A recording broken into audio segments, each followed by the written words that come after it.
So before recording, when I said number 8 will shock you, I was being serious. I thought wasn't you were doing like a doctors doctors hate him. Like number 8 is the highest I could justify putting this movie. Oh gosh. But it's on the list. Tropic Thunder? No. Cars 2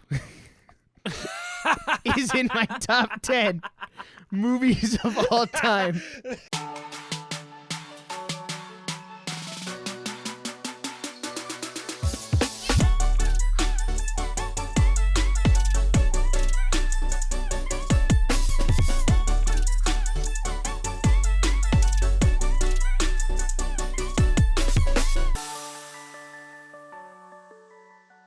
Hello and welcome to the Nerdiest podcast, the show where nerds talk about nerdy things. I'm one of your hosts, Mr. Nick Barrett, and as always, I'm joined by my co-host, my ride or die, Mr. Jackson Glass. And today, we're going to actually be doing a redo of an old episode that we've done, 3 years ago now? Yeah. And it's going to be our top 10 movies of all time. So, the 10 movies that we love the most, our favorites. And actually, it's not a direct redo of an old episode because the last one we did was only top 5. But in our defense, there were 3 of us. So it was 15 movies to get through. Yeah. And now we have 20. So you know. we each took 5 from the third person, and we just added, and now we're at 10. We just add them, so here we are. That's what we're doing. We also have a couple news stories to go over because, Very of course, exciting. Literally as soon as we put out an episode, all the news comes out. And then we'll just jump right into the list. But before that, just wait. I want to know how Jackson's been doing. It's been a time. It's been a week. How have you been, sir? How you hanging in there? Wow. What have you been up to? Thank you so much. I'm very happy to be here. It's been a week that it's been one of the weeks of all time. And, it's just I'm very close to summer break. And I've decided that academics is not my spiritual gift. And I knew this for a while, but I have truly embraced that it's okay. And, C's get degrees and we all get the same piece of paper at the end. So, that being said, I've done a lot of outside projects that aren't schoolwork recently, doing different videos for people. This is really exciting. This week alone, I'll have 3 different events that videos I made were playing at. So, wow, very exciting stuff. I'm really, really enjoying this season of high velocity of content and work, and it's really exciting to get more freelance stuff because, that's kind of the dream. That's kind of the big light at the end of the tunnel in the sky. I've actually met a couple different people this week that I've never met before that are also freelance, and we've gotten a little connection, a little community. I'm meeting with someone on Monday, and so it's really great to make stuff and to be in a good community of other people that make stuff. And so if you're a creator or want to be a creator, go find some friends that want to create because it's super fun. The time of recording is a little far in advance from release, but the short film that we worked on, Exit Interview, just released on YouTube. And so if you go to the Glass Studios, our full short film is out now, and I'm very excited. It's been received really well already. At the time of recording, it just released today, but you listeners can go watch it on YouTube at the Glass Studios, and that was exciting to have that out finally because it was a big project I worked on, very close to my heart. Nick was on there, definitely carried the entire production. Thank you. So happy to have him there. You can see it in the bags under my eyes. Still You haven't can recovered tell. from sleep. It's okay. His back hurts from carrying my films, but now we're just ramping up to summer, and I'm trying to set some goals. We'll come back to that. I might use the podcast as an accountability partner of every time on the podcast you got to follow up on this. How have you been doing? So I don't know. I kind of want a gym routine. I kind of want to just go to bed.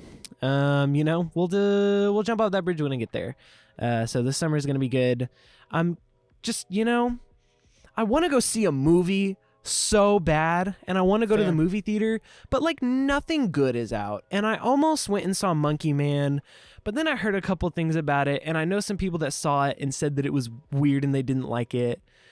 And so I might wait till it's on streaming and watch it. But then I'm also like, I want to support the theaters. But then Civil War is out, and that's getting goodish reviews. But then, What, like, you the don't film... want to go watch a movie about like the downfall of America? See, I'm already living it, so I don't know. Yeah, I know. You don't want to go watch in the theater too? TBH, I might just go see it. But I also, like, once I have the time to have an original thought, I can go see a movie. So that's kind of where I'm at. I think if you're in college, you understand the last like 3 weeks of the semester before summer break is when everyone needs to get their events in, because they're like, oh crap, we've been putting this off for a while. So I have like 5 events to go to in this next week, and it's insane, but very exciting. I'm playing a concert sometime. Jackson Glass on Spotify if you don't know. But anyway, whoa, that was a weird who said that? Anyway, yeah, it's just been busy. I've been doing school and work, fun stuff. But man, I have not gone to bed before like 12:30 in like 5 days. And it's starting to catch up to me. And I woke up at like 9:30 this morning, and now I'm really behind on like a lot of stuff because I got up late and was supposed to do it this morning. And I told Nick, I was like, hey, I need like 30 minutes. I like delayed recording this because I needed to do homework. Fun fact, I haven't even done the homework yet. I'm going to have to do it tonight. What did you do? I had to go like get my laundry and eat lunch because it was 2:00 and I was like getting really cranky. And I was like, oh my gosh, I didn't eat lunch. That's why. And I could like feel myself like getting angry at like little things, and I was like, nah, this isn't it. You were just it's time for lunch. Bro. I was just hangry, So yeah, tonight I get to do my data analytics homework, and that's very exciting. But yeah, that's really what I've been up to. Nothing too exciting, but a lot of fun YouTube stuff coming soon, but not yet because I need to get out of school first. But that's pretty much it for me. That's all I'm doing. Mr. Nick Barrett, how are you doing? What have you been up to? I'm doing good. An observation I made when I was editing the last episode was that I introed it as I'm one of your hosts, Mr. Nick with no K. Like, I saw that. I heard way back to like the first 20-ish episodes. And I think it's because, like, Nick with no K, the channel was on your brain. I thought you were doing full rebrand. So I just jumped in, and I was like, wait, that doesn't make any sense. Wait, yeah. So, yeah, much like Jackson, I'm just tired. Like, it would be great to go to bed early and actually get sleep. No. That's not possible. No. Not possible. Not happening. So I'm just running on like a bare minimum sleep, so that's cool. And I haven't been doing much, just a bunch of like Nick with no K stuff. Keeping up the shorts grind, trying to figure out what I'm doing there. Subscribe, link below. Go scrub. You can tell I'm tired. Like, you can hear it. I'm like, I'm hanging on by a thread. I am really excited, though, because tomorrow there is a manga sale at Barnes & Noble. So I'm going to Barnes & Noble to buy a bunch of manga, and then I'm going to see the Spy Family movie. This sounds like a great day. Will all be over and gone by the time this episode comes out. Right. I also watched Tropic Thunder last night. Go check out the Nerdiest Aftershow where we did an episode about that. I won't divulge my thoughts here because otherwise, what's the incentive to go watch the episode? Right. So watch Tropic Thunder, which was interesting. What else have I done this week? Nothing. Yeah. In terms of actually, wait. No. I'm sorry. Wait. On Wednesday night, I finally got enough free time to sit down and play some Persona 3. Let's go. Which was so nice, even though I only played for like an hour and a half-ish. I did that, and then I got to read some manga, which was awesome. A nice way to spend Wednesday night, like decompress, because I was exhausted. That's rest. So that was nice. That's Other lit. than that, I've been doing nothing. So just to go back a little bit, we need to mention this is if you're not following the Nerdiest Podcast on Instagram, you should do that. Follow us on YouTube at the Nerdiest Podcast. Follow our personal YouTubes, link in the description. But what I really want to tell you about is the revitalized Nerdiest Aftershow, which for a mere $3 a month on Spotify, you could have access to a full backlog of special episodes made especially for you. And we just started the monthly Nerdiest Movie Club. I caught myself. The Nerdiest Movie Club, where we will be choosing movies for each other to watch that the other has never seen every month. And the first episode of this movie club was my choice, and we watched the one and only Tropic Thunder, which is maybe the most not politically correct movie in history. Definitely the most rated R movie we've ever even considered talking about. Absolutely. Like, I'm trying to think of what other R-rated movies we've talked about other than like None. John Wick. I mean, is Inside rated R? Or does it I don't know. technically have a TV rating? I think it's technically TVMA. That feels right. That feels right. So keep that in mind. If you want amazing content like us talking about Tropic Thunder, stuff that we wouldn't put on the main show, go follow the Nerdiest After Show for a mild $3 a month. And it helps us support the show because this is an independent production. We do everything, all the recording, the editing, the planning, everything is just us. So that helps us. Make sure you look at our new merch, thenerdiestpodcast.com, where you can get all of the stuff there. So that being said, should we get into some news, perhaps? We should. We only have, 3 bullet points, I think, is what I put on there? Yeah, but they're good. But there's some hefty points. So That's true. But we see. won't take forever. Also, I just want to say out here, shout out. I got this new shirt, my new Living with the Land t-shirt. Only then will we truly be living with the land. And this isn't a sponsor. It's just someone I really like, mainstreettourist.com. She does incredible shirts if you're a Disney World fan. So I just wanted to plug that because this is my new favorite shirt that I own. And I've been wearing it all the time. So anyway, just wanted to get that out of the way if you're watching the video, assuming my video works.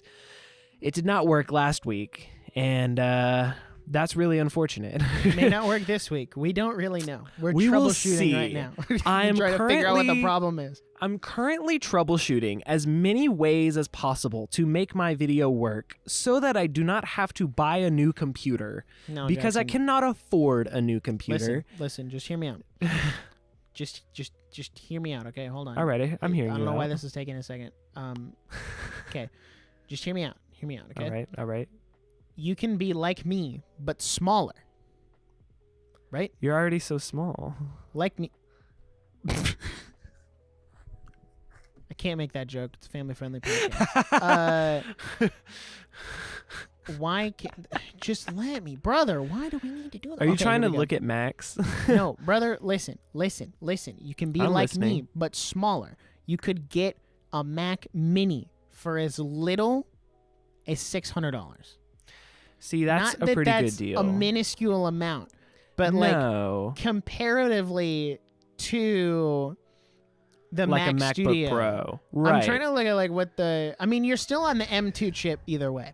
Because that's the thing is my computer still has an Intel, which is like such an L. I have a 2019, and really it runs really well if I'm like editing or doing a song or whatever. It's just the amount of programs I need to have open on top of Google Chrome really just sends my laptop into a tizzy. And so it's you're really using just Google for Chrome? recording. That's mistake number 1. You should yeah, be I using Google know. Chrome. I know. Yeah, listen, you can get the M2 for 600 or 800 depending on how much SSD Yeah. storage you want, or Just get you an can get the external M2 drive. Pro for 1300. See, here's the thing. If I like had an apartment or my own house or like a designated editing station, I would. But I'm currently in a season where I have to bring my laptop wherever I go because I have to bring it to class, I have to bring it to like events, I have to bring it to like all this stuff. So unless I'm spending $800 on a machine that is solely just for recording podcasts, that's not the solution. Hold on though. That's why you get the Mac like Mini, Oh and my you gosh. keep your MacBook. So you do like all your editing and stuff from the stationary thing. Yeah. And then you just take your Mac. I still have my MacBook that has an Intel chip in it. And whenever I want to like do thumbnails or stuff or go somewhere, I take that. But I got my big beefy machine for when I'm at home. See, that's just not. Maybe someday. Also, if you had an Soon. apartment, you couldn't afford a Mac Mini. Like I don't you know. would be paying No, for your you're right. apartment. No, you're right. See, Fun statistic, did you know that 48% of Gen Z lives at home? 48%, I found that little factoid on Instagram Reels this morning. which And is the article was like, it's not because they're lazy, it's because they can't afford to live anywhere. Yeah, I really hate the stereotype of like the like. It's kind of a boomer mindset of like, they just need to get a job, and it's like they have 3 jobs, like they still can't afford to get an apartment. Exactly. Yeah, I don't know. It's something I've taken notice of as someone who, at some point, will have to live on my own. As I'm Yeah, me like, too. Lord, have mercy. These too. I'm places like, are so expensive, Bro, What? half my actually not half my paycheck. Half my monthly income would go to an apartment. Yeah, Like yeah. that's just how expensive they are. And I'm like, and I you want me mean- to live on my own? I mean, granted, What do you mean? you could penny pinch and do it. You could figure it out. It would not be fun. You would have to essentially not go to the manga sale. I would essentially have to never eat out again. Right. Which Like- is another, which is, I'm going to be the Shouldn't guy eat that's, out anyway. I I definitely get real skinny because I wouldn't be able to afford the food. you'd be shopping at Aldi, and you'd be getting beans and rice and My chicken. fa- One of my favorite memes, and then we can go into the news. One of Yeah. my favorite memes, I think it was from the Babylon Bee, and it was like, new diet just rolled out, the Biden diet, and it's you get the same amount of food, but for double the price. So you buy half the amount of food, and like that's the diet. That's how you- listen, They just make I'm just food saying. too expensive. they're trying to solve the obesity crisis in this By making nation. food That's too what's happening. expensive. That's what's happening. I think Michelle Obama is still behind this entire She's in on thing. this. She's like, What- okay, taking away their lunch meals at school, that wasn't it.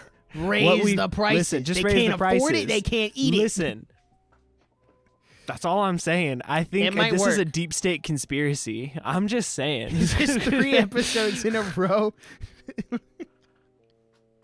We're really bad. We've been getting Can we really s- into conspiracies. Can we start doing conspiracy theory of the week? I'm in. Don't think that I won't.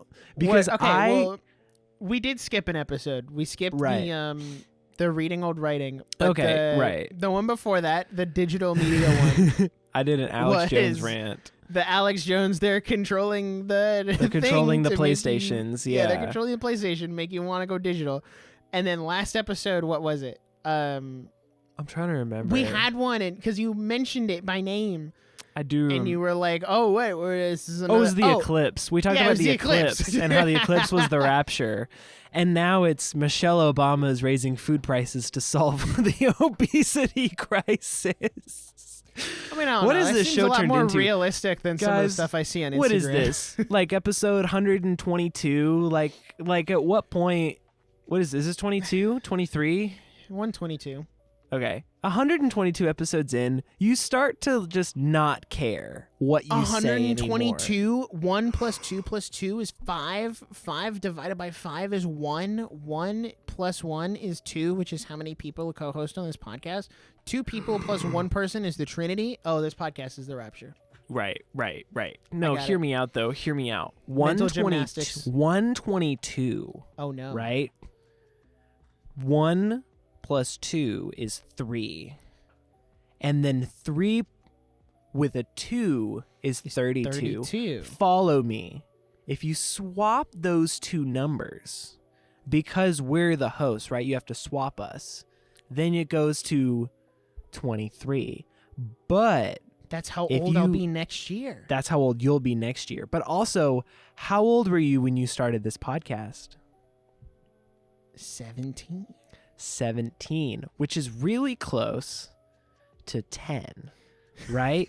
So if you do minus 10 on the age that you started this podcast, what does that leave you at? From 23 minus 10 is 13. Whose lucky number is 13? No. None other than Taylor Swift, who is the Antichrist. That's all I'm saying. That's all I'm saying. We just confirmed it here, live on the air. You heard it here first, folks. You heard it here, folks. So if we disappear anyway. next episode, you know what happened. Tortured Poets They Department just came out. Low key, it's really good. I actually really enjoy it. I didn't like it on the first listen through, but I'm still going through it and I like some of it. Anyway, that out of the way, maybe we'll add a new segment like Conspiracy Theory of the Week, because we've gotten pretty into that. Here's some news. I don't know how to transition out of that. So news, this is a narrative we've been following pretty closely. If you're a fan of the show, you'll know. Target reportedly is going to stop selling physical media in-store and online by 2025. So no more physical media being sold in Target stores, which is a really... Best Buy. It's a really... One, that's stupid. That's dumb. Two, this is a reportedly by 2025 doesn't mean confirmed right now. Maybe over time there will be a shift and something could let them keep a small selection. Do you know how much would have to change between now and January for that to matter? But also, here's what's interesting though. Target specifically does a lot of very exclusive vinyl deals. See, I don't think this is talking about vinyls though. I think this is strictly movies. Movies, but vinyl is physical media. Okay. Best Buy, when they announced it, also said physical media, and then everyone started freaking out because they were like, "Oh, that's also vinyls in video games," and they were like, "No, it's just movies, just Blu-ray," which is stupid. Just say Blu-rays then. Video games I don't know. sell enough physically for them to keep them. Vinyls sell enough physically for them to keep them. If you go into my Target, we were there, right? Most of what was the DVD aisle is now vinyls anyway. Right. It's books and Their vinyls are is doing what they great. have. Yeah. So I just think they want to get rid of DVDs and just make that whole island thing vinyls. Just vinyls. And they'll start carrying more vinyls. You know what's interesting though? Since Target has kind of rolled back their DVD stuff, they've actually had some fire selections there. There's a little bit, the shelves are pretty bare, but what's there is actually kind of dope. They have, the complete series of, Shaun the Sheep there. Man. And I was like, why is this here? And it has, these big movie collections. They had, I was this close to buying it. It was $20, and it was all the Shrek movies in a box set for $20. And they had one left, and I picked it up, and then I heard the disc fall in it. And I was like, this is damaged goods. This is going to be, just demolished. There's no way. So I don't know. I think this is a step in a bad direction. And that's kind of... If you want to know why, go listen to our whole episode about that. The encroaching digital age. Go team. That's kind of why I put it on here, was it's worth covering news-wise, but also we kind of just did a whole episode on this topic. We did a whole episode on it. So we don't need to, rehash on it here. Right. If that's your vibe, go listen to that episode. Also, this is just sad because we're slowly losing the ability. Where am I going to go, bro? Amazon? Right. We're losing the ability to just walk into a store and buy something. That sucks. Barnes and Noble's kind of clutch. They're the only ones still selling They actually have Blu-ray. a fired Blu-ray section. Never did I think I would rely on Barnes and Noble. Unironically, to save us. Barnes & Noble, anytime I'm in there, because I don't have one with me, but I always try to go whenever I'm out of town because I think it's a dope store. They always have really niche Blu-rays that I never have seen anywhere else. And same with vinyls. So I don't know what their supplier is, but pop off, guys. You guys are doing great. Yeah, that's kind of that about that. We're just kind of following the physical media conversation because it's Jover, it's Jover, But there's still hope. We can do this. We can pull through. in a really, really bizarre turn of events, which makes me say, guys, what's the plan here? Disney Plus, hold on. Don't click away yet. This is interesting. Disney Plus is adding 24/7 channels to the streaming platform with different genres for so essentially they want to add a Marvel channel, a Star Wars channel, a National Geographic channel, a Pixar channel, I guess. I don't know. And essentially, somehow, cable returned. They want to essentially bring back cable, but the with children only yearn their for stuff. cable. I think what are we doing? What is this? Okay. Let Let me go on a condensed tirade. I've been keeping this in all week. I can't. So, here's the twist, though. They say the children yearn for cable. We never not wanted cable. We've always wanted cable, but we didn't want it the way it was. So streaming was the necessary push to get cable to move in the right direction. Because here's what happened: cable was a thing. Okay, cool. You had cable on your family room TV and a bedroom TV, like a guest bedroom type, and that was it because you had to pay per thing. So then Netflix comes out. Netflix is like, hey, you can have it on every TV in your house for one monthly price, and you can access and watch. And everyone was like, okay, cool. So we're gonna we're moving to internet anyway, so let's drop cable and go to Netflix. I also didn't realize how uncomplicated streaming was until 2019, because it was literally Netflix, Hulu, Prime. Yep. And you had those smaller ones that was Crunchyroll or whatever anime one you right. wanted. There were a bunch of anime ones, but there was only 3 big ones.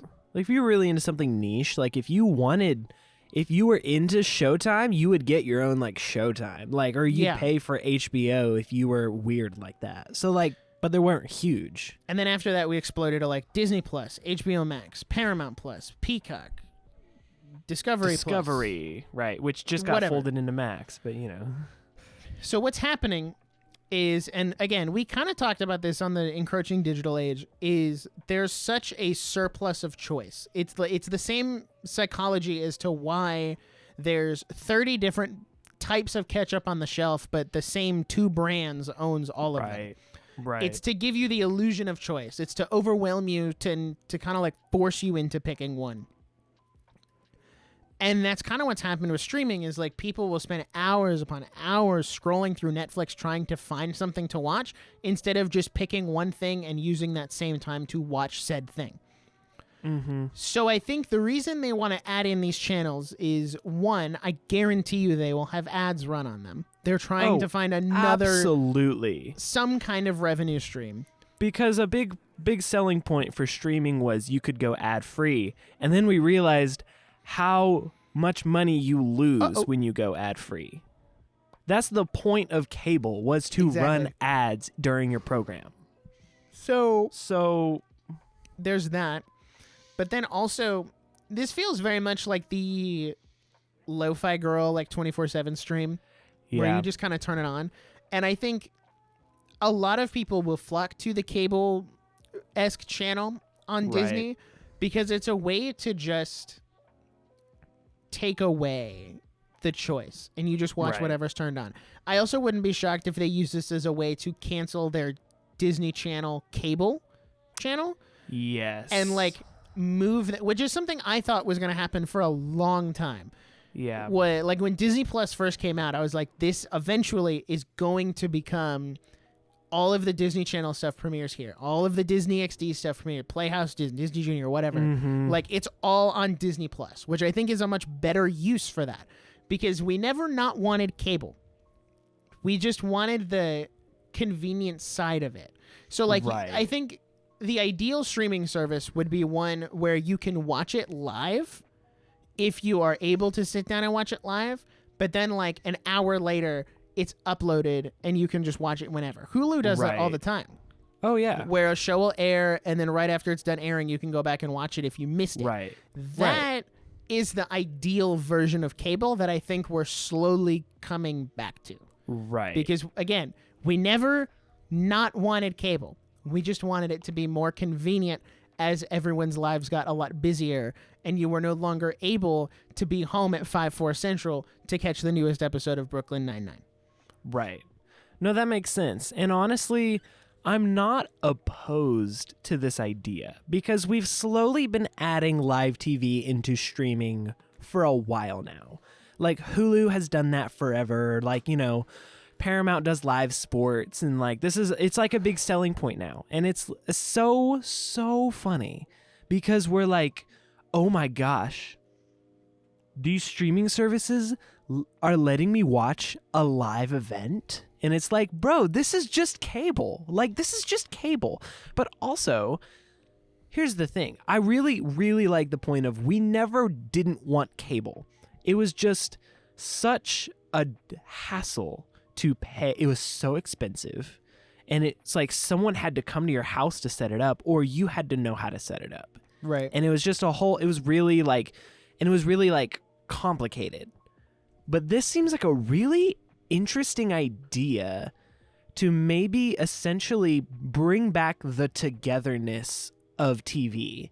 Because if you're on, if Disney Plus says, hey, season 4 of The Mandalorian is premiering this Friday at 8 p.m. Right. Okay, now you can all watch it together. And, if you're not free then, you could watch it that next Saturday. But it's the group mentality of we're all watching this together. It's kind of like how, I think about like the last living like live events that people watch. I think of the Super Bowl. I think of like, the World Cup, and I think of like, in a way like award shows like the Oscars and stuff like that. Like you want that live Twitter experience, something that everyone is texting their friends about, like, are you watching this? This is crazy. Like, because when you just put it to streaming, if it goes on streaming at 7 p.m., the real fan, the like really intense fans are going to be watching at 7. But everyone else is just going to be like, I don't know, sometime tonight we'll turn it on. It's when everyone's together. But if you specifically say, hey, live at 7, we're all here. We're all together. And then you essentially bring it back. And you be like, every Friday at 7, we're doing this. And I feel like this isn't a bad idea if they do it right. The problem is they're going to make it more expensive. And they're going to run a ton of ads. And that's like, I don't know. I'm back and forth. But I feel like this has the potential to be a W. This has the potential to be a really good idea. I'm just nervous because I don't think they're going to do it right. That's kind of what I'll say. That's fair. That's kind of where I'm at. So, I don't know. We'll see what happens. They might not do it. We'll see what happens. They may do it. Who's to say? They may just be like, meh. I also would like to point out, it was a smaller thing that came up, I think, a couple weeks ago, but we were on break and I forgot to mention it last episode. Disney Plus is rolling out their anti-password sharing in June, which, first of all, I think the anti-password sharing movement is so stupid in and of itself because I shouldn't not be able to use my family's Netflix because I live at college and not in the house. Right. Like, that's not fair to me as a consumer because I'm still legally, if you want to go down the route, not part of your household, if my ID says, hey, I still live at this address, I'm just staying somewhere else for an education reason, I should be able to use Netflix. I shouldn't have to pay for my own Netflix. If I am a dependent on my parents' taxes, yes, can we start using that instead? Their Netflix password. So first of all, I think anti-password sharing is dumb, and I think it's a really quick scheme. But I think something Disney is not considering is that they are not Netflix. No.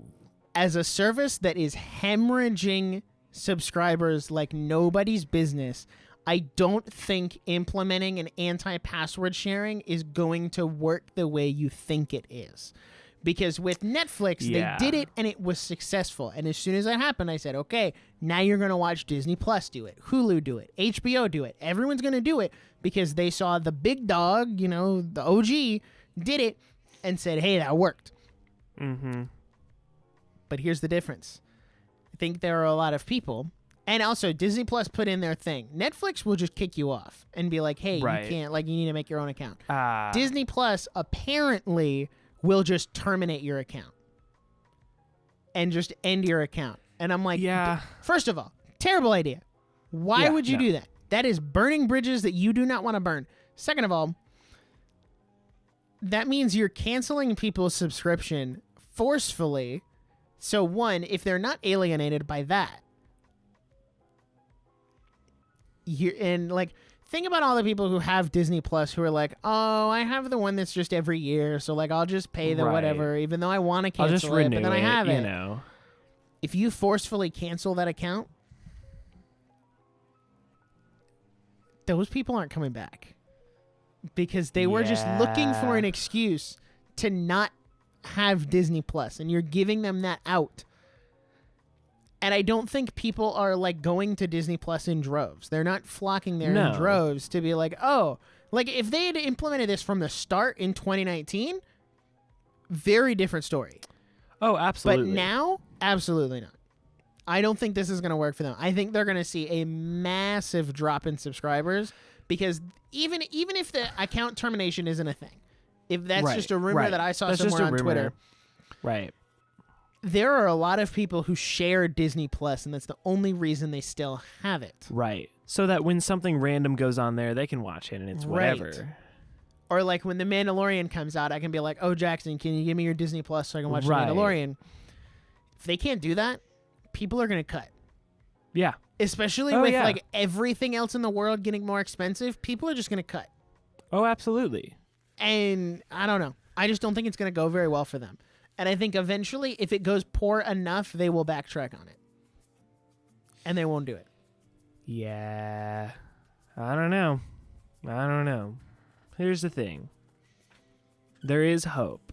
The world is not this super bleak cash grab, what can we delete to get a tax break? Let's not make anything physical. You will own nothing and be happy. What are you talking about? Because- Yes, it is. No, but there is a light at the end of the tunnel. Oh, I know where you're going with this. Because of an announcement that happened this week. This is definitely more of your thing, so please take it away. Yeah, we found out this week that Keanu Reeves is playing Shadow the Hedgehog in Sonic the Hedgehog 3, which was so random. Like, I thought Yeah, it was a rumor. hype. I had seen like a couple hours before, like, rumor, Keanu Reeves voicing Shadow the Hedgehog. And everyone And it was like, oh, that's "Alright, interesting. Okay, cool, whatever. Be fun. It's a rumor. And then, like, Right, it was you like, know. no, it is now confirmed. And everyone was like, what do you mean? We're like, Keanu's playing oh. Shadow. That's crazy. It's crazy. This is gonna be so freaking good. It's gonna be so good. Like, See, unironically. now he's on board with Sonic. right. That's what I'm That's saying. all it took. That's all was, it took. You know? for him. It was to just, get I Keanu just Reeves. needed Keanu. You I just can't wait needed for Keanu. Sonic 3 to be your #1 movie of the year. It's because of Keanu, man. He's 'Cause of breathtaking. Keanu He's Reeves. breathtaking. I think What he's else gonna can I do do? great. You know? It's You know? such a. I don't know, man. Yeah. It's gonna be Dang. interesting. It's gonna be something. Here's the thing, though. Like, I don't know. Keanu is a really great actor, and he has a really good voice. But like, he doesn't have a ton of like speaking roles, if that makes sense. Like, he does like Bill and Ted, and like, he's in Speed, and like, which that was the whole joke, was like Sonic loves him because he's in Speed, and like all this stuff. But like, this will be the most we've heard his voice in a long time, because Yeah. he's been doing all the John Wick movies where he literally just goes, yeah, and oh, and I'm back, and ah. He just makes guy Can't wait noises, for which is Keanu awesome. Reeves to shoot a child. Nah, he doesn't shoot her. What? He watches her get shot. Never mind. I won't He's say just anything like, else. Sonic fans know exactly what I'm talking oh about. my gosh. He just like shows up. He's like, yeah, I'm thinking I'm back. We should be So getting a good, trailer bro. soon. This was I'm like the hyped. last piece that we needed before we could start to expect a trailer. Because it comes out in December, so we're 8 months away. So we'll probably get a teaser. Well, maybe not. Maybe I'm wrong. I was thinking that's the Sonic 2. we got the first teaser for Sonic 2 in December, and that movie came out in April. So Right. it was 4 months. So, So I guess you we're know? going to end up waiting until August. So Listen, you know. All right. Well, you've made it thus far, and we got 20 movies to talk about. So, Yep. Here's how this is going to work. do you have any honorable mentions? I do. I have 5 honorable mentions. I have so, 4, but I'm going to find another okay. one. Here's what we're going to do. We both have Oh, I know what it is already. we both have 10 movies. We're going to go back and forth, and we're just going to go from 10 to 1. And then right before we share one, we'll share our 5 honorable mentions. And then from there, if one of our movies overlaps, we'll go ahead and talk about it. So if Oh, that's going to suck. yeah, that sucks, but it just makes more sense. No, I know it makes more sense, but what if you're number 10 is my number 2? I mean, we can just save it if you want.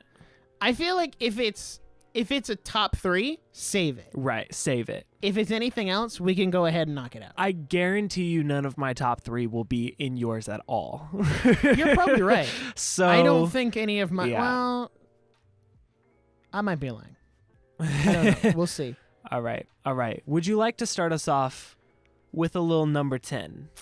Yes, but before that, I would like to go over... Oh, yes. So- I forgot about this. The OG episode was episode 34. So we've had almost 100 episodes since that episode. That's insane. And it was 3 years ago. It was an episode that Yumi and Megan did. I don't remember what was on her list. I kind of tuned it out.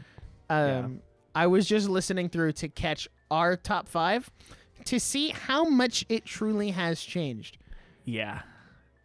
So, your original top 5 Oh my gosh. from I'm so 3 scared. years Okay. ago.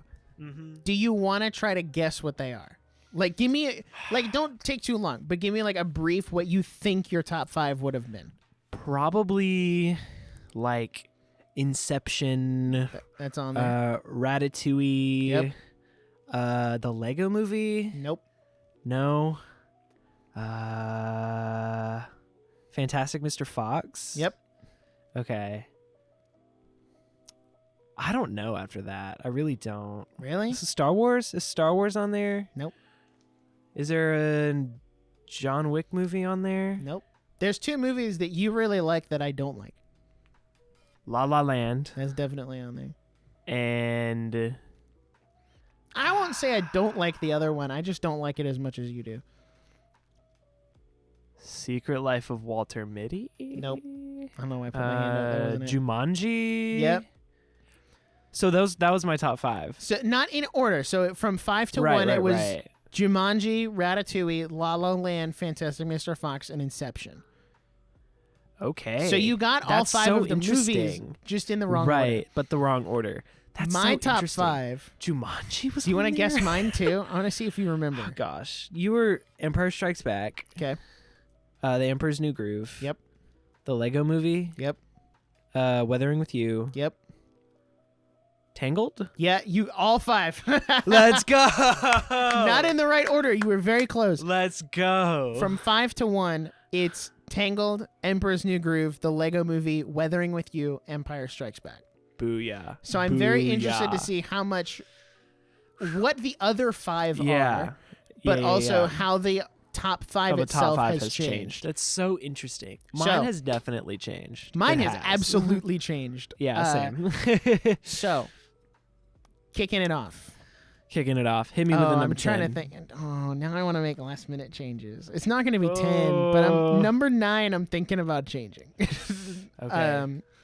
Okay. Number 10, kicking it off Hit me. with The Polar Express.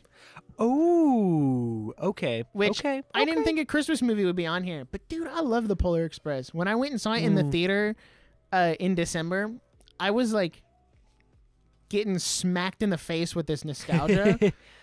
Yeah. And I was like, dude, This is it. This reminds me of being a child and loving trains. The soundtrack is so good. It's the so soundtrack good. is phenomenal. It's such a good movie too. Like I watch it every single year. Right. And it's the only Christmas movie I'd ever consider watching outside of Christmas.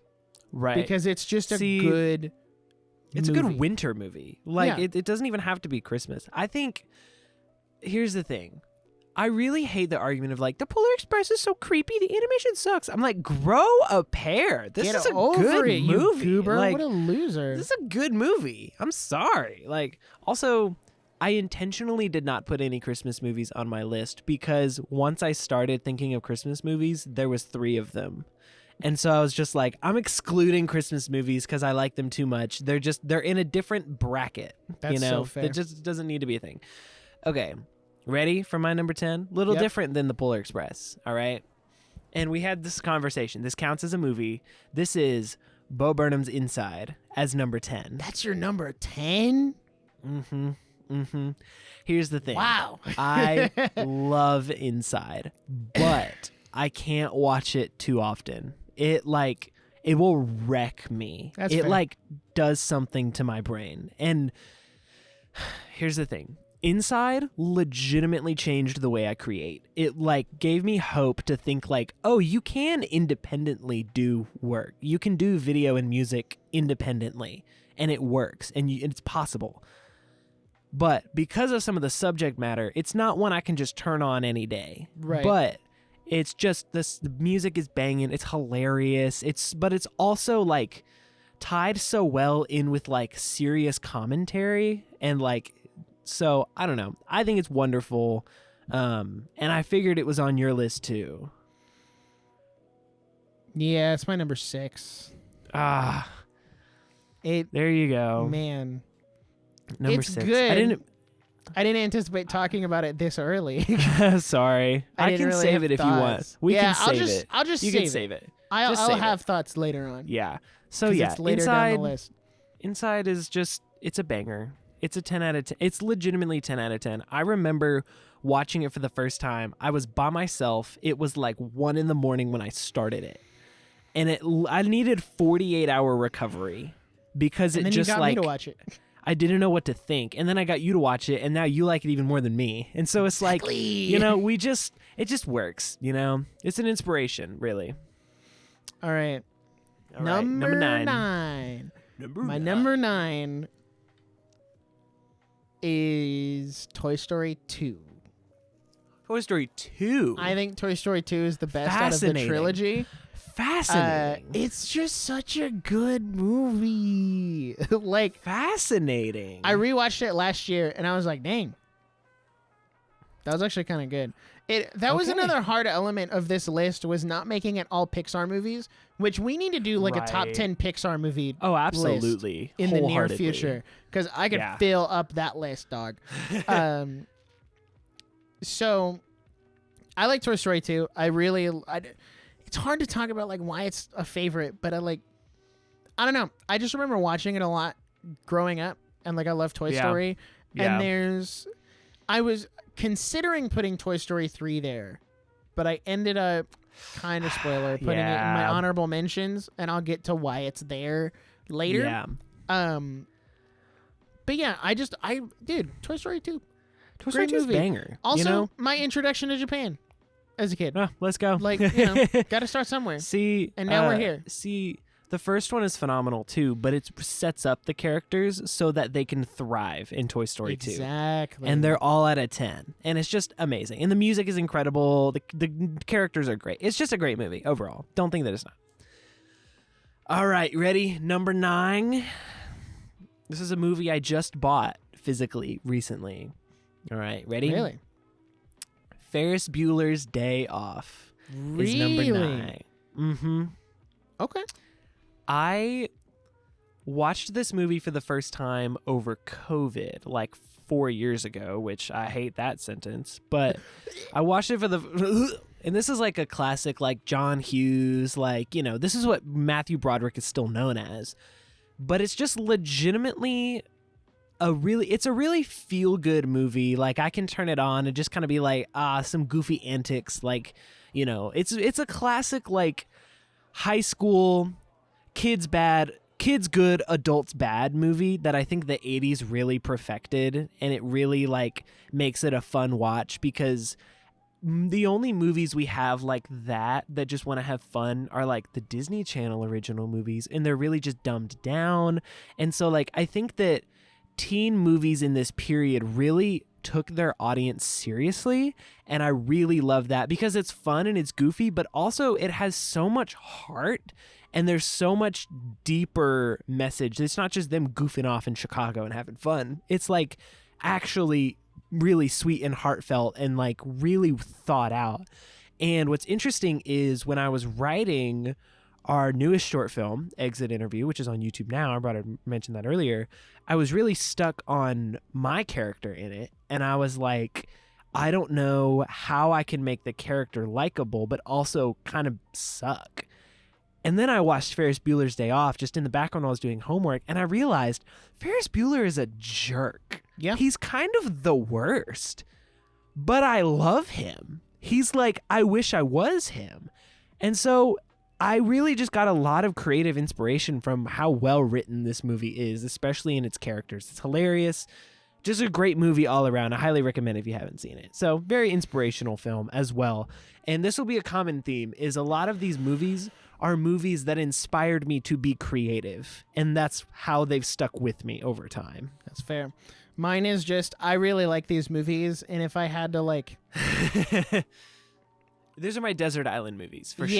Yeah. These are my, like, if I only could bring 10 movies with me, right, this is it, because I can rewatch them over and over again.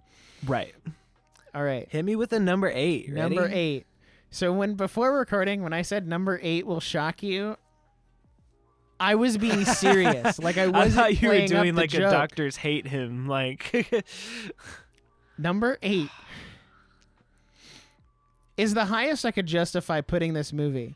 Oh gosh. But it's on the list. Tropic Thunder? No. Cars 2 is in my top 10 movies of all time.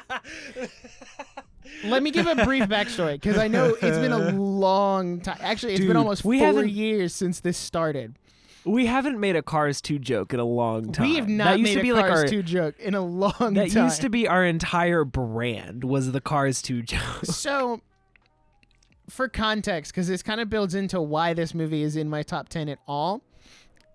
So, way back when, like when we first started the podcast, we did our Pixar movie tier list, which, by the way, if we stick with the trend, we're up to redo it again. Right. Because it's been 2 years since the last one. We just have a whole new audience now, doesn't you know? feel like it's been 2 years since we did the last one. Anyway. This is crazy. Way back when, I formed a hot take that I thought Cars 2 was not as bad as people said it was. Now, most of that existed to be a contrarian to Megan, who loves the first Cars movie and hates Cars 2 with a flaming passion. Right. So I initially founded that theory in being a contrarian and like just kind of doing it like just to poke and like just be funny. Mm-hmm. So then when we did that episode, I was like, well, I rewatched it again. I don't know. It's like a B it's not that bad, tier movie. Like it's not that bad. And then everyone else was fighting for like D tier. So then as time went on, like it just was the recurring joke of like, oh, Nick likes Cars 2. You can't listen to any of his other movie opinions. Right. So then eventually, I think it was 2021, I rewatched it. And that was when the switch happened from being I think Cars 2 is not that bad, to, oh, I don't think Cars 2 is that bad. It's actually good. Like, it's actually kind of good if you take it for what it is, not comparing it to the first movie. If that makes sense. Like, if you take it as that makes sense. This spy thriller with a racing subplot, which is funny because everyone wanted it to be the other way. They wanted it to be a racing movie with a spy subplot or no subplot at all. If you take it which as is stupid. What do you want it to be? It's actually pretty good. And I think honestly, it's funny. You can go back and listen to our most recent Pixar tier list. I think we put Cars 2 in A tier. I think and we we put did. the other two in like B and C. We put Cars 2 in A tier because it was original and did something different and like made like one of my biggest gripes with the Cars franchise is that there's no reason why they're just humanoid or not humanoid, but like sentient cars. Like you're not adding anything to it. Like Toy Story, it makes sense that they're sentient toys. Like that's what you're trying to explain. Right, you know. Cars is just like, they're talking cars. But Cars 2 and is then like, they don't explore that at all. but they're spies. So we're adding in a different element. Also, Cars 2 gets really existential because there's like the UK and Germany and a pope, which if there's a pope car, then that means there's car Catholicism, which means there was a Cars Jesus, which means there was a Cars crucifixion, which would imply that all of the other major world events like World War I, World War II, 9/11, all these different things happen. And if you go down that rabbit trail, it's really funny. Like, because it all lines up. In this like, world. Dude, Sarge is a war veteran. He's a war as a car. Like, what war was he in, bro? Fillmore like, is a hippie, dude, which implies the existence of Cars Woodstock. Like, which means there was existence of car drugs. Which like, means what, there like, was a Cars Jesus Revolution. Which means there are police cars. I don't know. I'm just saying. So yeah. Anyway, Cars no, you're 2, right. And then I made a lo-fi beat out of us fighting over Cars 2, and it's still on YouTube. That's a throwback. That was man. Oh, dang. That's So still yeah, the best song number I've 8, ever made. Cars 2. Cars 2. It is what bro. it is. If you don't I respect if you don't that. like that, it's whatever. You can get over it. It's whatever. You can get over it. All right, Cry ready about for number 7? No, Ready this is for your number wait, 8. This is my number 8. I can't count. Number 8. I can't count. Ready? This is probably isn't a shock considering what we just talked about. Number 8 would be The Fantastic Mr. Fox. Wow, it dropped And- from 2 to 8? Yeah. I have realized of some other movies since then. That's fair. So, The Fantastic Mr. Fox was the first Wes Anderson movie I've seen. I think it's the most digestible Wes Anderson movie, personally. Just because it's like the most normal of his movies. And it's like on Disney Plus, and like you can go watch it. It is the most aesthetic movie ever in history. Like all of his movies are like that, but this one specifically hits me in the heart. It's the perfect like fall, autumn, cozy movie. But it also has like some incredible writing and characters. The stop motion is phenomenal, like just absolutely incredible. Really good characters and writing. The soundtrack is incredible. It's iconic, really. And I think a really, really specific reason I like this movie, and this is kind of nerdy, is there is such incredible use of text in this movie. He really knows how to use title cards and text to help emphasize the story. And I saw that when I was in high school, and I was like, that is the first time I had seen like titles and text being creatively used in a movie. And that really blew my mind. And it really just culminates into like what I would consider close to a perfect movie. It is so incredibly good. If you have not seen it, highly recommend. I think it's on Disney Plus. Christopherson is my favorite character. Fight me, my son will be named Christopherson. All right. I don't know if your that's where girlfriend's we're going to at. agree with you on that one. All right. Well, she's already said that I can't name him Jackson Jr. So like, what's wrong with Christopherson at that point? I don't know. That's what I'm saying. I can't help you there. Anyway, I'm just saying Hit me with you're an- on your own with that one. I know. All right, hit me with a number 7. Hit you with a number 7. All right, number 7 will shock you. I like a number 7 with no pickle. Pickle on anything is overrated. Anyway, Disagree. number 7 is the Super Mario Brothers movie. The Like one from the, last year, the good one with Chris Pratt. I'm honestly kind of shocked this one made it into the top 10, but as I was putting the list together... Wait.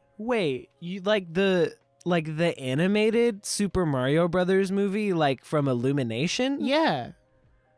Oh, wow. Yeah. And that number 7. shocks me. Dude, it's so good. That I love blows my mind. Unironically blows my mind. Honestly, it was either this or Sonic 2. I knew a video game movie was going to go here, and I had to pick one. And I was like, Sonic 2 is good. You know. But the Mario movie is better. Oh. So... Wow. That shocks me. Okay. It's just, every time I turn it on, it's just such a fun watch. And as a Nintendo fan, which I think honestly is what beats it out for me over Sonic 2, as much as I love that movie, is the fact that I grew up playing Mario. I grew up like doing Nintendo stuff. So hearing all of the music and watching the movie and like having a really good, solid adaptation of a Mario movie just kind of carried it over. And that's my number 7. Also, I don't think Chris Pratt was that bad. I think he did a great job. He wasn't that bad. No, one of our top episodes of this podcast, ever, was our review of the Mario movie with Genre Geeks. So there you go. Also, by the way, I don't know if we ever covered it news-wise, but they did announce they're working on the next Mario movie. They are working on the next one, and I'm actually pretty excited. They didn't say it was a sequel. They just said they're working on the next one, and it's coming out in 2025. Was it 5 or 6? Hold on. I think it was. Did they say August 2025? No, I think it's April next year. Oh my gosh. Oh, nope, I lied. April 2026. Okay, that's what I thought. And they're working on it. And they're bringing back the same like directors and stuff too. Amazing. So, It's going to be great. I saw that movie in theaters twice. I actually want to watch it again because it's just kind of a... It's just to turn off your brain watch. It really is. It's like, it's really just fun. So like Peaches? Peach, understand. All right. I'm gonna love you till the very end. Jack Black makes that movie. It's so good. You're All so right. right. Gang, number 7 will shock you. Ready? I don't think that this is a movie that you have considered for consideration at all. Is it La La in Land? a top list? No. La La Land's further down. You're right. No. Listen. Number 7, The Muppets. The That's 2011, like, Jason Segel, Amy Adams, like, here's the thing. If you haven't seen it, press pause and turn it on right now. You go watch it and then come back. It is unironically one of the funniest movies of the decade. Like, I will say that. I think that it is the perfect amount of slapstick, unhinged, like surrealist comedy while also being really heartfelt and super family friendly with really, really good music. And it just all comes together. It's so incredibly good. And this is from someone who grew up going to Muppet 3D Vision. And, you know, the Muppets are really funny. Like, the original Muppet Show is hilarious. But this is like a modernized take on it. And it's so just legitimately hilarious. And I'm tired of pretending it's not. No, it's good. So if you haven't seen it, it is maybe one of the funniest movies I've ever seen. Like, unironically. I can quote it so intensely. I love all the music. Like, phenomenal. Absolutely phenomenal. That's fair. I'll give it. Yeah. All right. It's a good movie, dude. Yeah. Phenomenal. Number 6. All right. Hit me with the number 6. Number 6. We're almost to the top 5. No tomato. Number 6. It's Inside. I already said it. I don't even know why I was building up to it. I forgot about that. If I forgot, hopefully that means the audience also forgot. Nice. I also forgot. Number 6 is Inside. Very similar to Jackson. It kind of reinvented the way I thought about being creative in general. But more for me was the music. And kind of like Inside is one of those right place, right time movies. Even though it's not really a movie, it's like a special. But the music and the soundtrack really resonated with where I was at in life And it was kind of Mhm. just a bop. Like I remember turning it on. I had my inside like mixtape of the songs I liked, which was basically the whole album except for Sexting. Yeah, that song is not it. Yeah, that song ain't it. Yeah. So I had like the whole thing, and I would just, as I was driving to school, because I had like an hour drive to school, turn on it, memorized all the lyrics. Like I can do "Welcome to the Internet" on 2x speed Mhm. and keep up. I love "Goodbye." It's such a good song. Dude. And then the year after, the outtakes came out and like added even Phenomenal. more to that. So like Microwave I'm lumping popcorn, in bro. the outtakes with Inside. Oh, like absolutely. they're together. So yeah, it's really more the music, but also I really appreciate how he was able to make something so phenomenal purely by himself. As Right. someone who lives in that mentality of like, oh, I'm going to do everything by myself because I Right. can. If I can do it, I may as well just do it. Right. So And it shows off his genius as a creative. exactly. That it's like, this is him. This is just him. Yep. So, yeah, no, phenomenal. I think, okay, here's a debate that I'll bring up. What do you think is better? All Eyes on Me or Goodbye? Goodbye. I No agree. hesitation.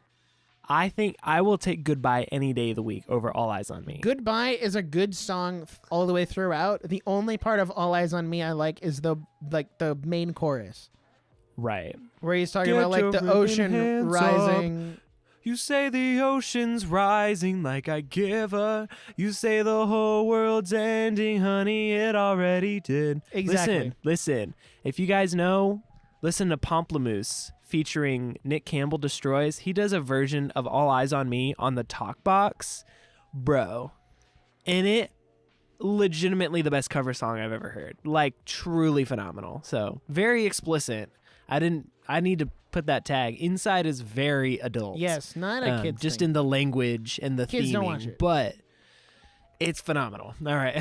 So, number 6 will not shock you. This is just a movie that I have thought about a lot since its release, which was a while ago now.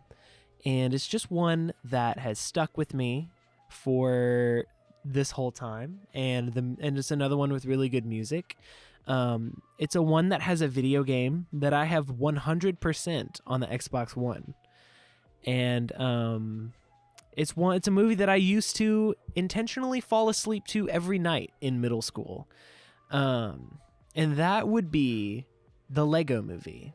Oh, And I was so like, where are you going with this? I was really trying to see how many curveballs I could throw you because Like you were music? so confused. When you said music, I was like, La La Land, and then you La went La like Land. video game. I was like, Pirates of the Caribbean. Yo, La La Land video game would go insane. And then fall asleep, and I'm like, wait. Wait, What is he yeah, talking no, the about? Lego Movie is another one of those movies that I think is legitimately like hilarious. One of the funniest movies ever, and I just reference it all the time. It really hits for me as someone that grew up playing with Legos, that loves Legos, and not only that, but just the general theme of like I really love, and you know, this is a big thing that Brad Bird does as a director that I really love. When he does The Incredibles, he does Ratatouille, he does The Iron Giant. His common thread between them all is like being special, and it's like The Incredibles when he says, "If everyone's special, then no one's special." Right. Or Ratatouille, it's like he's special, he's the rat, he's Remy, and so it's like. I really love that theme in movies, and the Lego Movie tackles it better than almost any movie I've seen. It's very much like you are special, you are unique, but you have to like harness that potential, and you have to like be confident in yourself to go do it. And it's legitimately a beautiful film. Like what was so easily going to be just a cash grab, throw it at the wall, see if it sticks, Lego animated movie is so heartfelt and just honest and so funny. And it embodies everything that Legos need to be in a movie, which is just really impressive, and it's got me coming back to it consistently. So the Lego movie is number 6, and we'll see how long it stays there, but for now, it's pretty secure in that spot. That's fair. That's fair. I love the Lego movie. Yeah, I love the Lego It's movie. definitely the movie of all time. Okay, gamers, it's top 5 time. Ready? I think number 5 is going to shock you. And I know we need to stop saying that so ironically. Number 5 will shock I think it's going to shock you because I think you would have assumed that this movie or this franchise would have been much higher up. The franchise. Okay. So my number Star Wars movie? 5 is, ironically enough, Star Wars Episode 3, Revenge of the Sith. Oh, Okay, fascinating. I'm going to fully admit, I love Empire Strikes Back. I think it's a phenomenal movie, one of the greatest movies of all time. But I will fully admit that Empire Strikes Back was my favorite Star Wars movie for a long time because it was the socially acceptable number 1. And I'm like, you know what? No, I love Revenge of the Sith much more than Empire Strikes Back. Which will come up because we're about to do all the Star Wars movies, and that will come up. Trust me. Right, absolutely. But I love Revenge of the Sith. It's my favorite prequel. It's my favorite Star Wars movie.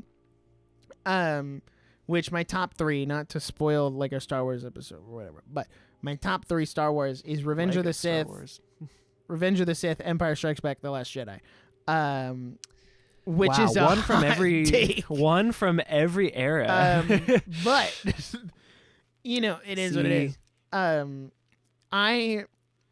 It's just, dude. Okay, first of all, opening space scene. That whole opening, just the opening. That of opening Revenge is of the phenomenal. Sith. Dude, it's phenomenal. Greatest cinematic opening of all time. And then you got all the memes, dude. Yes, Bro, sir. Get out of here. It's too good. And then you see the slow descent and the dark twist of Anakin becoming Darth Vader. And then it all culminates with the fight between Anakin and Obi-Wan and these two brothers who are just going at it. And he's the linchpin, and you know how it's going to end because we had 4, 5, and 6. But it's still emotionally devastating because we didn't know what was going to happen. Right. Incredible. Peak. Truly incredible. Say what you want about the prequels. Love. The Revenge of the Sith redeemed the prequels, okay? You can say what you want about the prequels. The thing is, though, they're cohesive. As at a least story. they're cohesive. Right. They may be a little boring They're not like at the times. sequels. They may be a little boring and dialogue heavy at times, but by Revenge of the Sith, you get the payoff. For real.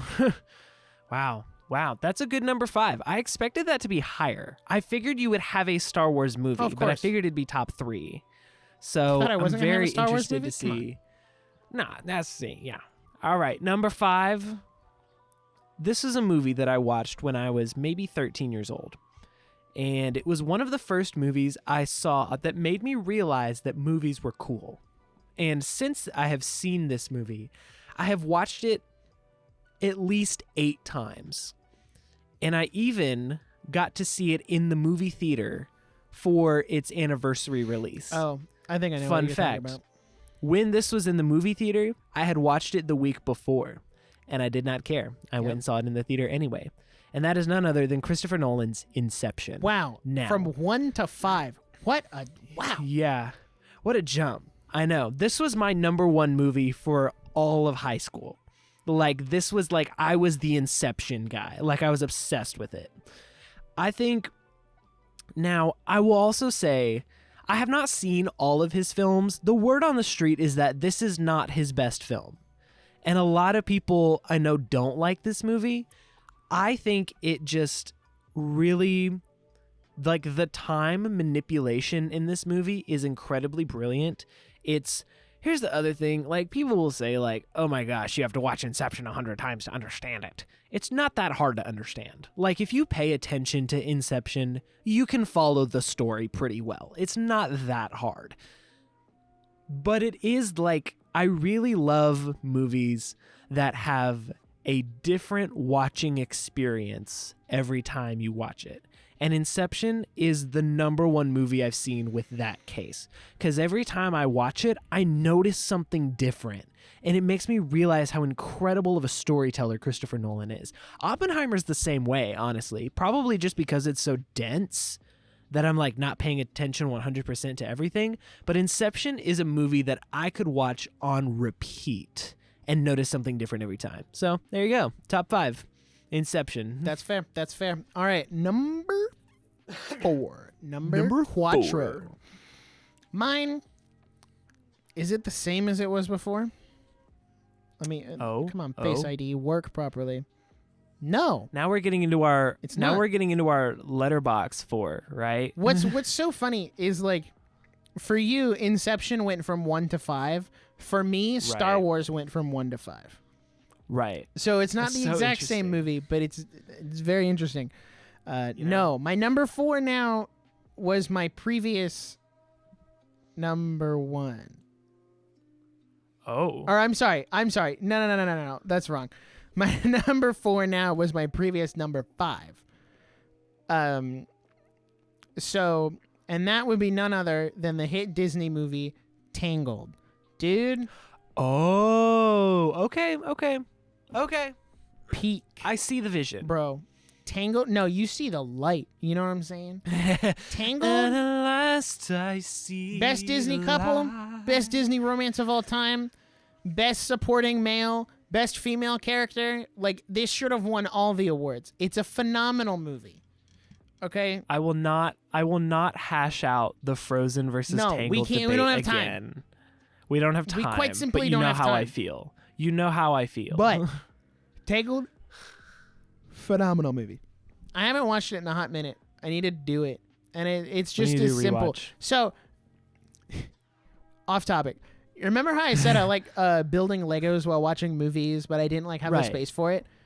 So Right. when I watched Phantom Menace a couple weeks ago with my sister, I was sitting on the bed, and I had like a box that I used as the main platform, like tabletop to build. right. And then I took an upside down bin lid and I poured all my pieces in that. And now I like figured out how to build Legos on the bed so that I can just angle the TV and watch from the bed. So now I'm like, right.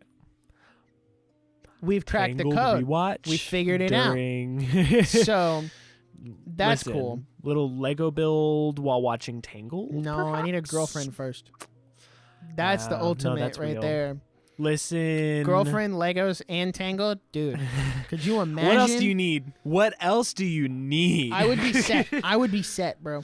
You'd be him. I would be him, That's all but I'm I'm saying. not. Anyway, All right. Tangled, is good. phenomenal movie. I don't have much more to say about that. I just love All it. right. Great movie. Yeah. No, it's a great movie. Yeah. Incredible music, incredible cast. Yeah, underrated. All right. Ready? I am. Are you ready for this? Number 4 is a movie that I only in the last 9 months realized was one of my favorite movies. And it was a long road to get here. But once I realized it, it made complete sense. Tropic Thunder. And that is none other. Wow. That is none other than a Goofy movie. so fair. So Now, valid. Listen, a Goofy movie is what I call a perfect 90. It's a perfect, it's a 90-minute story. It gets in, it knows what it wants to be, it knows its characters, it knows like the environment, it puts them in a situation. It's such a good road trip movie. I love road trip movies because I love road trips, and I connect with it a lot because I grew up going on road trips with my dad. Oh, I thought you were going and to so say I that grew was up like having a our bad thing. relationship with my dad. And this connects with me. Okay, side tangent. I blew someone's mind at work the other day because I accidentally diagnosed him. And we were talking about our favorite movies because I'm getting more people into Letterboxd, and I like got him to get an account and whatnot. And he was like, is it bad if I put 2 How to Train Your Dragon movies in my top 4? And I was like, no, that's up to you. And he was like, I don't know what it is. I just connect with them. And I was like, oh, do you think you just relate to Hiccup because you could never please your father?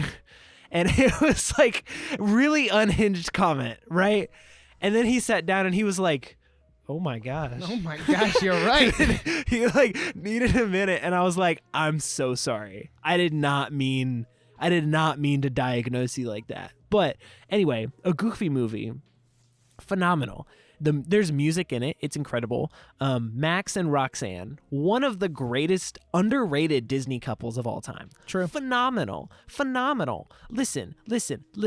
Goofy is an incredible dad. He's such a good father. He's such a sweet man, you know. And then they Powerline, stand out, phenomenal movie. All right. When we went to Disney last, we got custom sweatshirts of Max dressed as Powerline and Roxanne, and we wore it to Magic Kingdom, and it was peak. All right, it was peak. Phenomenal, absolutely phenomenal. And we couldn't find a design for them, for the couple, because they're just not as popular. So I had to make it myself, and then they turned out great. And I'm so like, oh man, a Goofy movie is a movie I could turn on any time and just love it. Like, it's just phenomenal. Absolutely phenomenal. I tried to get it on DVD last time when we went to McKay's when I was there. Couldn't find it. And they had one. I found one, but it was the DVD version and it was scratched and it was $12. And I was just like, this is not it, Chief. I'm going to hold out. So, yeah, Goofy movie number 4. If you haven't seen it or haven't seen it in a while, give it a revisit because it's way better than you probably remember. That's what I'll say. That's fair. Yeah. All right. Top 3. We're in our top 3. Number Daggum. 3. Number 3. Well, this is 6, but right. there's that lack of sleep catching up to me. Number 3 is The Emperor's New Groove. I knew that it was gonna be on here. I What are you knew talking about? How can you not? Legitimately, the funniest movie I've ever seen. Thank you. I respect that opinion. It's so funny. And it's just unhinged. Like, if you watch The Emperor's New Groove and don't laugh or like don't think it's funny, I think there's something wrong with you, not the movie. Yeah, it's a you problem. It's definitely a you problem. You should go to therapy about that. You might have some like repressed daddy issues or something. But Emperor's New Groove, solid. Music, banger. Kronk, that's all I have to say. He's just Kronk. He's there.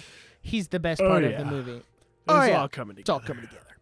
So Phenomenal. I don't have much to say about it. I actually said a what lot else can more you say about it on our top 10 Disney movie on the last episode. top 5. Yeah. So, yeah. I forgot we did that. Yeah. Yeah. No, that movie is just unironically hilarious. Very quotable. Okay, gang. I'm interested to see if La La Land stuck in your list here. Number 3. You've all been waiting for it. The one and only La La Land hitting at number 3. Listen, we have. I'm not gonna speak. Is this our second worst disagreement? Because Sword Art Online is number 1. Is La La Land like our longest disagreement though? No, I feel like we've had one more recently than Sword Art Online. What was it? I don't know. I'm going to scroll through episodes real quick while you talk. I feel like there's a more recent one where we just vehemently disagreed. Maybe it was Sword Art Online. I think La La Land is a visual and technical masterpiece. I won't disagree with you. The music is a 10 out of 10. Like, soundtrack is bumping. Soundtrack is bumping. Ryan Gosling and Emma Stone are just incredible together. And it's the color theory alone of this movie makes it worth watching. Like, it is a beautifully directed, beautiful music. It's a modern take on a classic Hollywood movie, and that is exactly what I'm here for. I love that kind of aesthetic. It's just a very aesthetic, but also the story is so perfectly heartbreaking that I live for it. And now, self-care is turning off La La Land for the last 15 minutes. True. Listen. The ending of La La Land is a little controversial. There's a lot of people that don't like La La Land. Nick. Because it's like, oh, why couldn't they have just ended up together? That's the point of the movie, is that they both were horrible, selfish people that got what they wanted. They both got what they wanted. They both got the careers, but now they're questioning if they should have just had the sacrificial heart to sacrifice what they wanted to be with each other, okay? It's a tragedy. It's not a happy, goofy ending. Yeah, and if the It's movie so really wanted good. to dedicate It's itself to heartbreaking. character arcs, they would have gone through that and made the self-sacrificial decision to stay No, together. no, That's how you wrap up a no, story. That's You bring things full not circle. True. That's not true. It's an open ending, just like it should be. No, L take. Anyway, L take.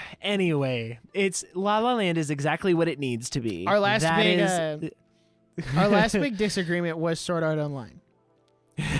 Some of our I feel biggest like this is our- disagreements on this show. Firstly, the first one that I think really set us off was No Way Home. No Way Home. There was No a Way big Home. one. And then after that was Barbie. Was the Barbie. next I biggest thing remember we Barbie. disagreed upon. And then the Sword Art Online. Yeah. And then somewhere in there is La La Land. Those are I like the think La La four Land biggest was things we first, disagreed though. on. La La Land was the earliest one, though. You're right. Like, we've been talking about this for a No, long time. It was. Do you know where it came up? It was Where? No Way Home, then La La Land, because we did that episode on musical movies, and that's where we talked about La La Land for the first time. That. Yeah. Which is still one of our worst Actually, no. episodes I'm ever, sorry. I but- lied yet again. The thing is right in front of me. It was episode 34. That was the first time we mentioned La La Land. That's the first time we Was would have my- argued about it. Was on your top Because it was 5 top list. 5. And I Yeah, would have yeah. disagreed with you then. Yeah. And then it was No Way Home, then Barbie, then Sword Art Online. Sword Art Online. There we go. There you Yeah. go. That's our top 5 disagreements. Top 5 disagreements. sometime we need to make a YouTube Last video that's Jedi. like top five fights on the Nerdiest podcast. Let's tier list out every disagreement on the Nerdiest podcast. Which is so funny because Oh my usually we agree gosh. on most stuff, but when we Right. don't 9 agree, times out of it's 10. big stuff. It's intense. When we disagree, it's like vehemently disagree. Like, I think something is peak and you think it's dumb. But then like, we can it- shake like, hands, call it a day, like civil men. and still be Yeah. friends. If only we Anytime could we- translate this to anything other than civil nerd conversation, Right. the you know? world would be a much better You know? place. Listen, my favorite thing is, I think it was a Sword Art Online episode. We were like yelling at each other. Like, Yeah, we were of course, so 'cause I love intensely that opposed. movie. I think it's good. It was so, no, I think it's stupid. And then when we stopped recording, you just went, Wow. that was really good content. Fortnite? And it was just like, and then it was like, once we stopped recording, it was like, that was hilarious. That was great. Anyway, Fortnite. Oh gosh. All right. We're in the top 3 territory. Hit me with a number 3. You mean number 2? That was Crap, number 3. You already did your number 3. I'm sorry. I keep forgetting. Hit me with a number 2. Numero you know? dos. Number 2 is Number the Lego Movie. Ah, banger. Mine banger. was so I much already higher said my than case. yours. It's such a good movie, dude. It's like one of the Phenomenal. only movies I have memorized up here in my noggin. Yep. And here's the thing. It is just so good. I watched that movie on repeat as a kid, and it actually is what got me back into Legos, because I was in my like action figure phase, and then the Lego movie really sold me back. That because I started watching Ninjago at the same time I watched the Lego movie, and those two things together, it's over. It's over. It's Jover. Over. So, that being said, I don't have much more to say about it, but Lego movie, It's just phenomenal. peak. You know? What else can you the say? Lego movie 2 is also really good. Don't sleep on that movie. Yeah. The Lego movie 2 is good when you don't have a punk saying it's not in your ear. Yeah, when you don't All got right? Twitter in your ear All telling right. you it's bad. All right. So our number 1 picks will be here in just a moment, but we need to go over some honorable Are mentions. you gonna give your number 2? first. Oh my gosh, I'm so bad at this. What would you This do is without really me, bro? awful. Like, I don't know. this is why we have to host together, 'cause you'd forget No, half the right. episode. I just going to. I don't know. It's been a week. All right, ready? Number 2. Everyone was expecting it. No one expected it not to be there. The one and only John Wick, the first one. I thought That's it was right. Be something else. I was like, no way. Everyone knew it would be here. John Wick, the first one. All right, the first one. Because they're all good. But I think the first one and the fourth one are my favorites because they start and end everything so well. And John Wick is a really incredible feat of writing, I think, because you have to ask, like, they had to ask the question, how do you make a character who kills over 500 people over 4 movies and make him the hero? Like, how is he the good guy? Right. And they do that, and I have this is an opinion, it'll probably be a YouTube video at some point. John Wick is like the quintessential guy movie because it is like it has action, it has heart, and you're thinking, oh, like what do guys do? How do you get a guy's emotions running, right? Okay, first the wife, like that's awful, and then the dog. All right, everyone's dad was always like, we can get a dog, but like you're gonna take care of it. And then they're like, this dog is my only best friend, right? So the wife and then the dog, all right, and then the car. This is like the trinity of guy things. True. That, like, you know, women, animals, dogs specifically, man's best friend, and cars, right? They're all taken, and then you're like, kill them, John. Kill them all. Cook them, John. Get them, John. So, but it's also like the performance is so impressive, not only physically, but just acting. Like Keanu Reeves is so good, unironically. Yeah. And he brings a lot of heart to the role that I don't know what other actor could. So we did a whole episode on all 4 John Wick movies, if you'd like to go listen to that. Was it all 4, or was it just the one? Or just the first 2? It was all 4. We First went 3. and saw Oh, my in Lord. theaters. Oh my gosh. I don't think we did. I thought we did. I don't think we did. Did we not talk about the 4th one? Hold up. I don't think we did. So if you'd like to... You start going into honorable mentions. I'm going to look this up. I don't think we did. All right, ready? This is actually really funny now that I saw my last top 5. But my first honorable mention is Jumanji, Welcome to the Jungle, Dang. which I legitimately rewatched like 2 weeks ago, like for real. And I think it's similar to like the Muppets or the Lego Movie. It's one of the funniest recent movies ever made. And it's like, in a world where we don't have a lot of comedy movies left, that one really stood out to me and makes me laugh every single time, and has just an all-star cast. This one is really recent, and it's Weird, the Al Yankovic story. Another one movie that I think it hits my sense of humor right on the head. I love Weird Al. It's truly bizarre. It's a parody of a biopic. It's brilliant. It's smart. It's hilarious. Great cast, great music, everything you need in a Weird Al movie, all right? Next honorable mention, had to be on here, Mr. Jojo Rabbit. Phenomenal movie, very well directed, acting is incredible, makes me cry every time. I've seen it 3 times now, and I've cried every time. Phenomenal, truly emotion-evoking, so funny, an incredible dark comedy, if you will. Moving on, The Secret Life of Walter Mitty. Incredibly underrated. Phenomenal movie. Some of Ben Stiller's best work, next to Tropic Thunder. And, you know, it's one of those adventure movies where you watch it and you're like, I need to go to Iceland right now, bro. I just want to longboard through Greenland. Like, just take me back. Just take me there. So, phenomenal, well shot, great story, great visuals. And then my final honorable mention is none other than The Truman Show, one of Jim Carrey's best roles. Truly just a chilling movie that I watched at too young of an age and made me question my entire reality. And you know, yeah, truly just, I recently rewatched this in the last few months. It's just a very well done movie. It's a very good mystery. It's a good drama. It's funny.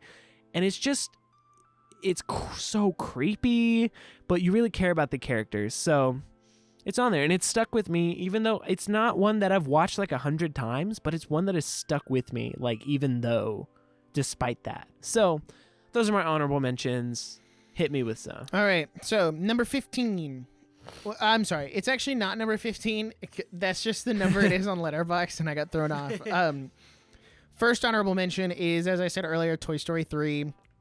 Yeah. It's there because of an intense emotional attachment on two separate occasions. One, when it originally came out, that was the day my younger sister was born. So, like, those two things are always inextricably linked. Right, so whenever right. I see, like, oh, Toy Story 3 turned this age this year, or, like, it's been X number of I was years like, since Toy Story 3 came out, I was like, oh, shoot, it's my sister's birthday, my bad.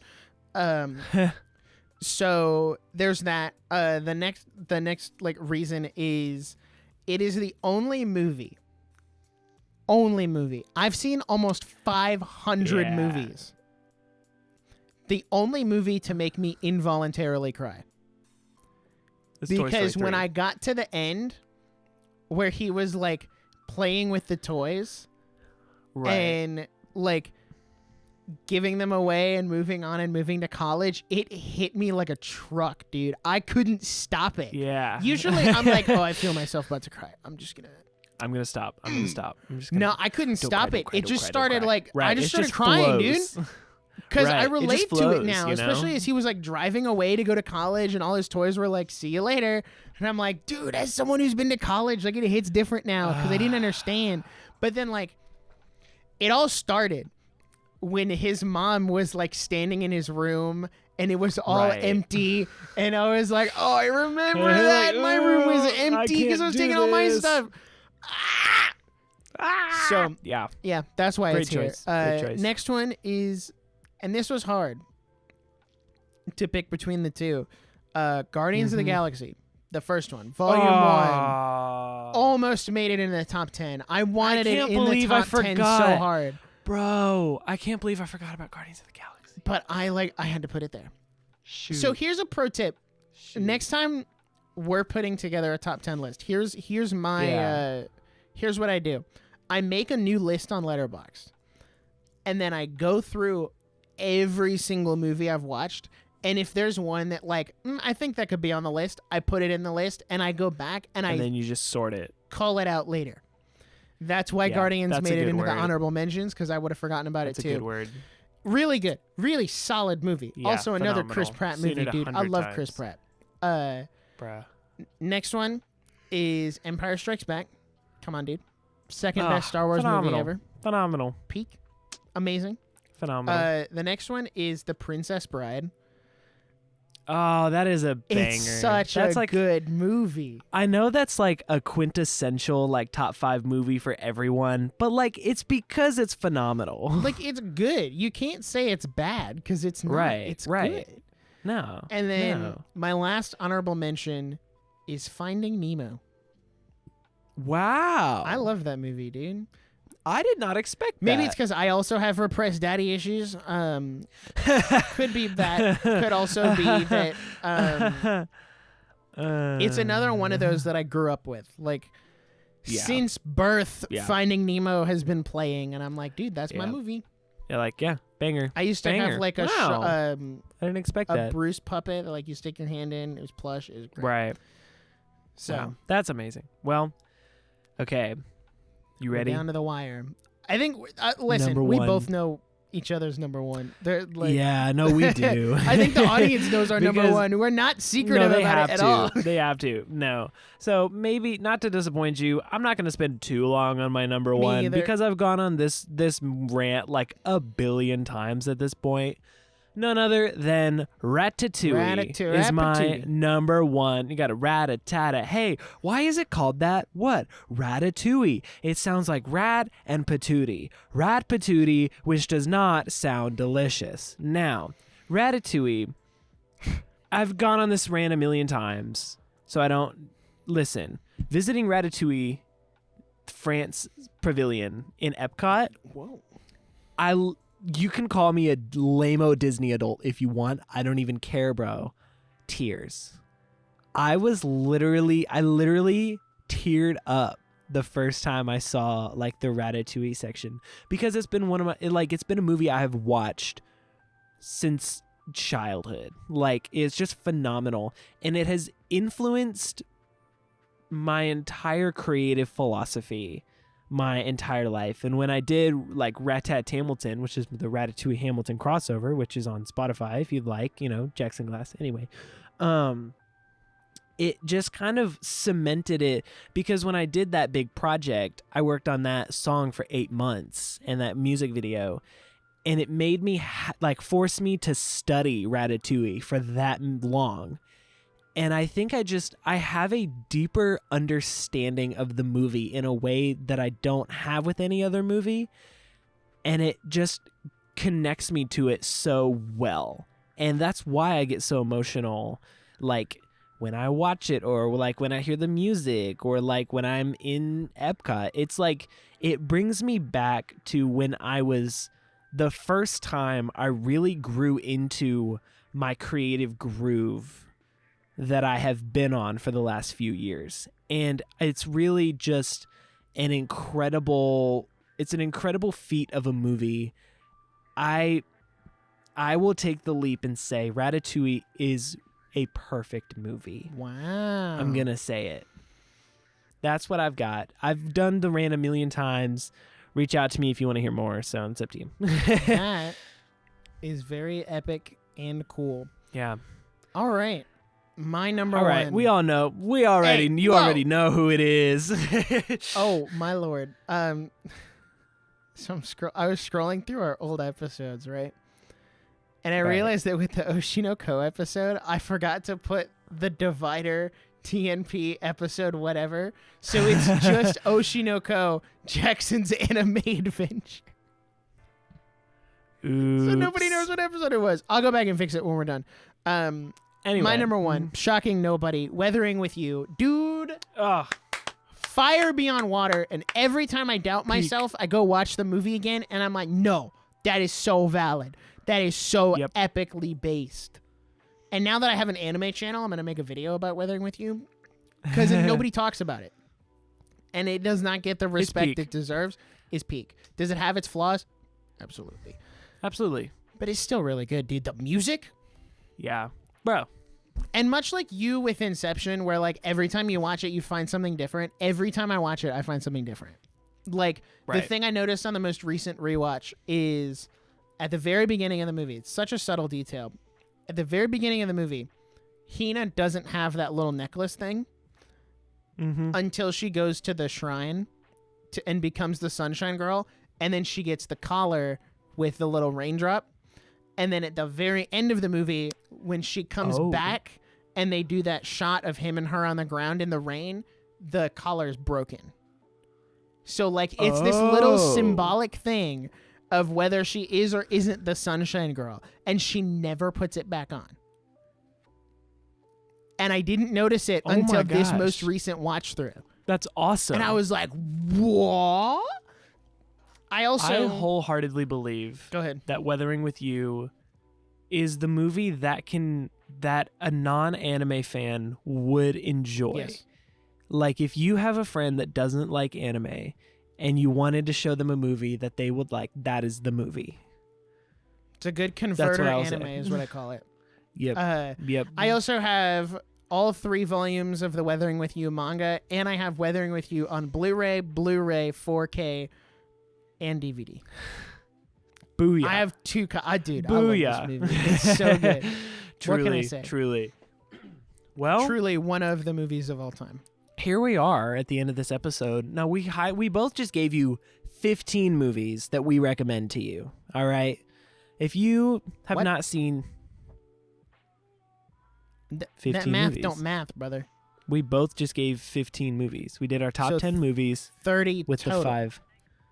You said we just gave you 30 movies. I said we both just gave you 15 I know, movies. but that was really confusing. Fine. We just gave you 30 movies to watch. If you've never seen any of them, we highly recommend them. There's our favorites, and if you decide to watch one of them, definitely let us know. Drop a comment or send an email or a DM. We'd love to know what you think. We're always here to give good recommendations. So unless you have anything else, I think we're ready to wrap up here. You know, Nope, I got nothing. this is perfect. Guys, thank you so much for listening to this episode of the Nerdiest Podcast. What are your top 10 movies? Maybe top 3, whatever. Leave a comment, send a DM, send an email, whatever, put it in the Spotify question thing. Listen, we'd love to hear from you. Thank you so much for enjoying. Now, don't forget, we're going to be talking about Tropic Thunder on Well, technically, The that episode's Nerdiest already out. Aftershow. So if you're not Go subscribed to listen the to Nerdiest Aftershow, go listen to it. It's going to be hilarious. It's phenomenal. So What's the next movie we're covering? I can't tell you because You Jackson can't tell doesn't you. know yet because we Can't tell haven't done that episode yet. And I don't want to spoil haven't it for tell you, you know? So Gonna be a thank you so banger, much for though. listening. Gonna be a banger. Make sure you're following on Instagram at The Nerdiest Podcast, on YouTube at The Nerdiest Podcast, on Twitter at Nerdiest Pod. Go to nerdiestpodcast.com for special merch opportunities. Now stay tuned because we're about to have some really, really awesome content coming for you for May that we're very, very excited about. We cannot wait to share with you what we've been cooking for May. So make sure you stay tuned for that. Very exciting stuff. If you like this episode, make sure you share it with a friend that you think would like it because word of mouth is the best way for us to grow. Leave 5 stars on Apple Podcasts, Pandora, Spotify, wherever you're at. Now, thank you so much for listening. We will see you in the next episode. Until then, bye.